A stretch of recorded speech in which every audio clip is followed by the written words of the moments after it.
selamat pagi. Apa kabarnya semua?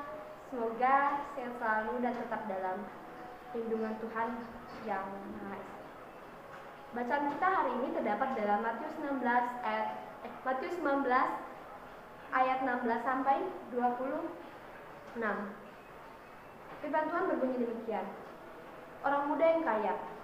Ada seorang datang kepada Yesus dan berkata, "Guru, perbuatan baik apakah yang harus kuperbuat untuk memperoleh hidup yang kekal?" Jawab Yesus, "Apakah sebabnya engkau bertanya kepadaku tentang apa yang baik? Hanya satu yang baik. Tetapi jikalau engkau ingin masuk ke dalam hidup, turutilah segala perintah Allah."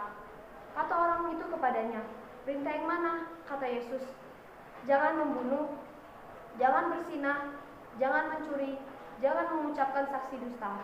Hormatilah ayahmu dan ibumu, dan kasihilah sesama manusia seperti dirimu sendiri." Kata orang muda itu kepadanya, "Semua itu telah kuturuti, apalagi yang masih kurang?" Kata Yesus kepadanya, "Jikalau engkau hendak sempurna, pergilah, jualah segala milikmu dan berikanlah itu kepada orang-orang miskin. Maka engkau akan beroleh harta di surga. Kemudian datanglah kemari dan ikutilah aku." Ketika orang muda itu mendengar perkataan itu, pergilah ia dengan sedih, sebab banyak hartanya. Yesus berkata kepada murid-muridnya, "Aku berkata kepadamu, sesungguhnya sukar sekali bagi seorang kaya untuk masuk ke dalam kerajaan surga. Sekali lagi aku berkata kepadamu, lebih mudah seekor unta masuk melalui lubang jarum daripada seorang kaya masuk ke dalam kerajaan Allah." Ketika murid-murid mendengar itu, sangatlah gempar mereka dan berkata, "Jika demikian, siapakah yang dapat diselamatkan?" Yesus memandang mereka dan berkata, "Bagi manusia hal ini tidak mungkin, tetapi bagi Allah segala sesuatu mungkin." Judul renungan hari ini yaitu keluarga dalam gaya hidup modern.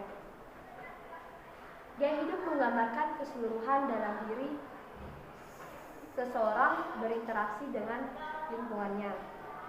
Apa sih definisi gaya hidup? Gaya hidup merupakan pola hidup seseorang dalam kehidupan sehari-hari yang dinyatakan dalam minat dan bakat yang bersangkutan. Terus, definisi modern apa?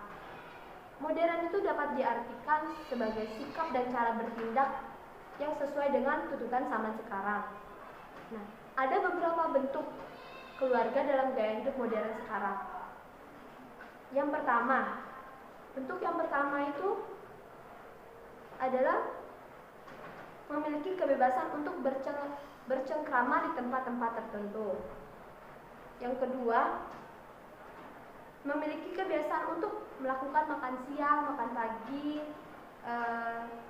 pagi bersama di tempat-tempat tertentu. Yang ketiga, banyak keluarga banget yang memiliki gaya hidup, lebih memilih gaya hidup itu serba instan.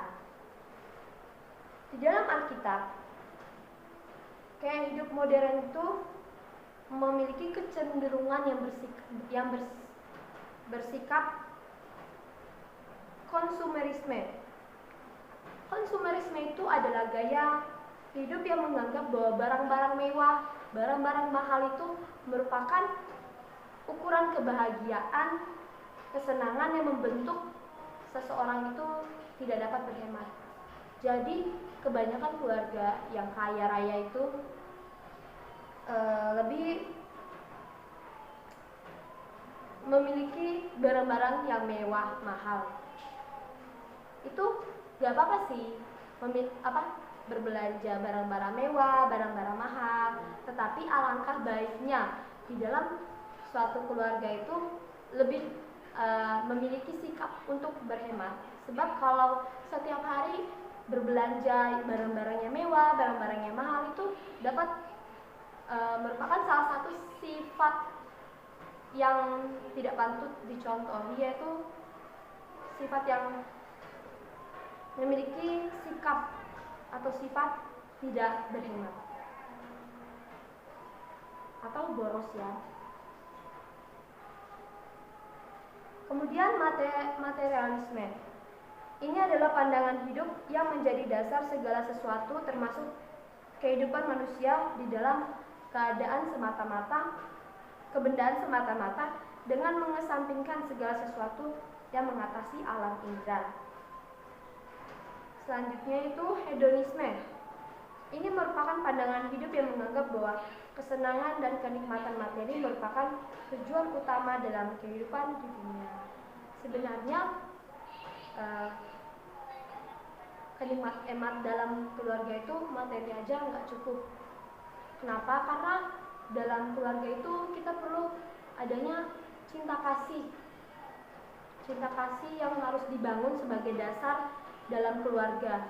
Jadi dalam diri keluarga itu masing-masing seperti istri, suami, dan anak-anak itu dari anak-anak dari sejak dini itu harus ditanamkan sikap cinta kasih untuk mengenal Allah lebih dalam lagi. Jadi materi saja itu tidak cukup. Jadi sejak dini itu perlu diajarkan, ditanamkan di dalam diri anak masing-masing, keluarga, bahwa kita perlu adanya cinta kasih, perlu adanya pengenalan akan Yesus Kristus. Seperti ayah, ibu, anak-anak itu memiliki peran. Peran keluarga di tengah gaya hidup modern apa sih? Ada beberapa poin peran keluarga di tengah gaya hidup modern, yaitu yang pertama, poin yang pertama, keluarga Kristen perlu membangun persekutuan-persekutuan pribadi dan melayani kehidupan. Maksudnya itu dalam keluarga seperti kita bangun tidur, kita ajak anak-anak, keluarga kumpul, berdoa bersama, mengucap syukur kepada Tuhan. Nah, itu perlu adanya persekutuan-persekutuan. Halal itu merupakan hal yang kecil yang perlu dibangun dalam keluarga. Dan kita juga perlu mengajak anak-anak atau semua keluarga kita untuk setiap hari Minggu beribadah bersama. Nah, terkadang dalam keluarga Kristen modern sekarang kebanyakan kalau yang saya lihat ya, itu jarang gitu hari Minggu itu keluarganya lengkap datang ibadah, kalau menurut pandangan saya ya. Nah, poin yang kedua, perlu adanya dibangun persekutuan-persekutuan pribadi yang dapat meletakkan cinta kasih sebagai asas dan kekuatan yang mempersatukan masing-masing anggotanya, antara menjaga persatuan antara suami istri yang tidak dapat diceraikan. Jadi apapun yang disatukan Tuhan itu tidak boleh diceraikan atau dipisahkan oleh manusia. Poin yang ketiga yaitu perkembangan masyarakat. Jadi di dalam keluarga itu kita perlu adanya kesadaran, karena kita itu merupakan sel masyarakat. Jadi dalam keluarga perlu adanya kesadaran, tanggung jawab bahwa kita ini adalah peran sosial bagi lingkungan.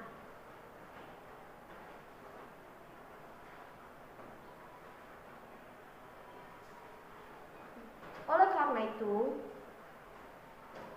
dalam keluarga itu kita perlu melakukan filtrasi atau menyaring mana pengaruh negatif dalam gaya hidup modern. Demikian juga di tengah-tengah arus modernisasi, keluarga Kristen harus menjadi agen penanaman semangat positif yang tercermin di dalam gaya hidup modern sekarang. Jadi dalam gaya hidup modern sekarang kita harus yang seperti tadi dibilang filtrasi atau menyaring. Ada beberapa seperti pengaruh-pengaruh negatif, pengaruh-pengaruh positif. Jadi yang perlu diambil itu pengaruh-pengaruh yang positif, di mana yang harus lebih dikembangkan lagi di dalam keluarga.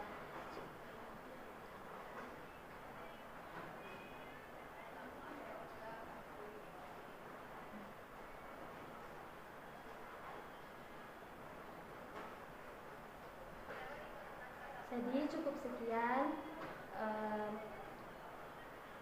firman Tuhan pada hari ini. Shalom, selamat pagi.